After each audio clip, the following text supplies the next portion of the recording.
This is a cult classic of a lens.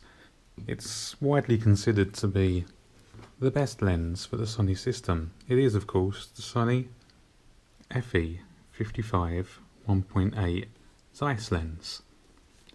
It's, give or take, between 900 and 1000, depending on what country you're living in.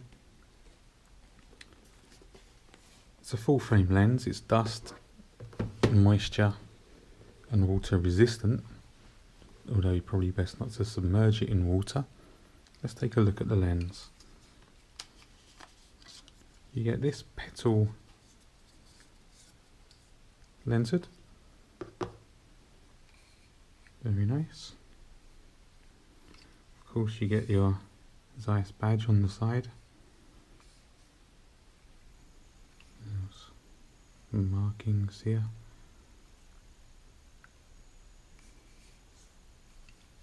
All very nice. It's a 1.8, so it's a fast lens.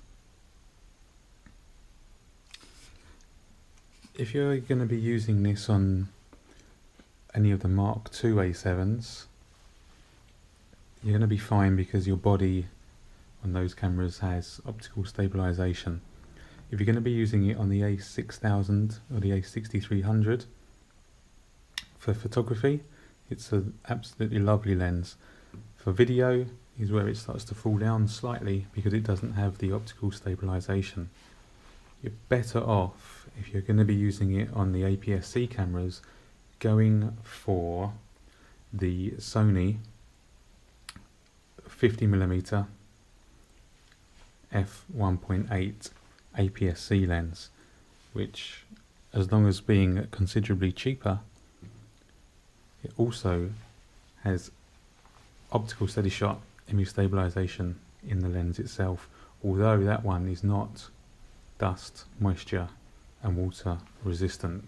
So if you're planning on taking it to any extreme conditions, you're still better off with this one.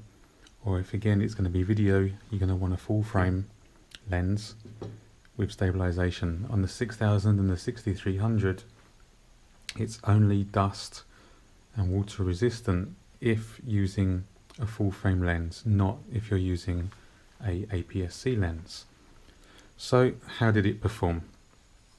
Well, I compared this 55 against the kit lens that you get with an A6000 or 6300, which is a 16 to 50. So I compared the kit lens at 50 to this at 55, and I can tell you the difference was absolute night and day.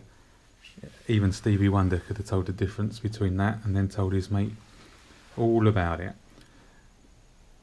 Then I compared it against the Sony 50mm f1.8 APS-C, and although this was slightly better, it wasn't night and day better.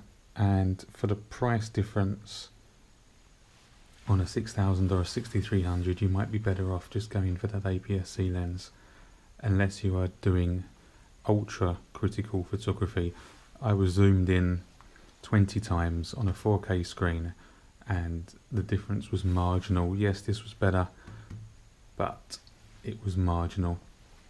On a full frame, then I think obviously if you have an A7 II, A7 IIS, A7R2, this is basically the lens that would be on your camera 90% of the time while you're walking around.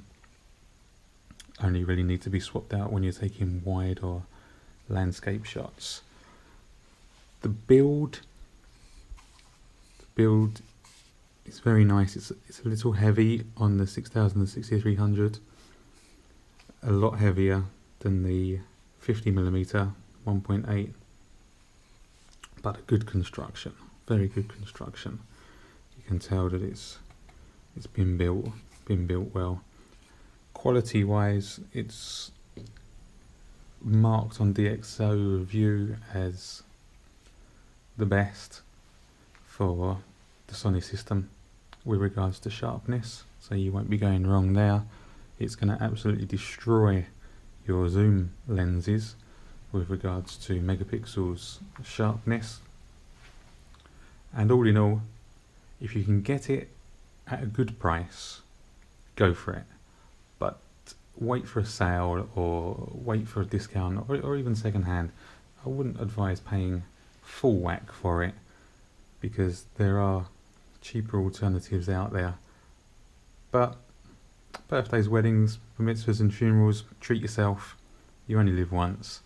And if you're going to treat yourself to any prime in the Sony system, and you either have stabilization in your camera or you simply don't need it, this really is the one to go for. Guys, it's been emotional.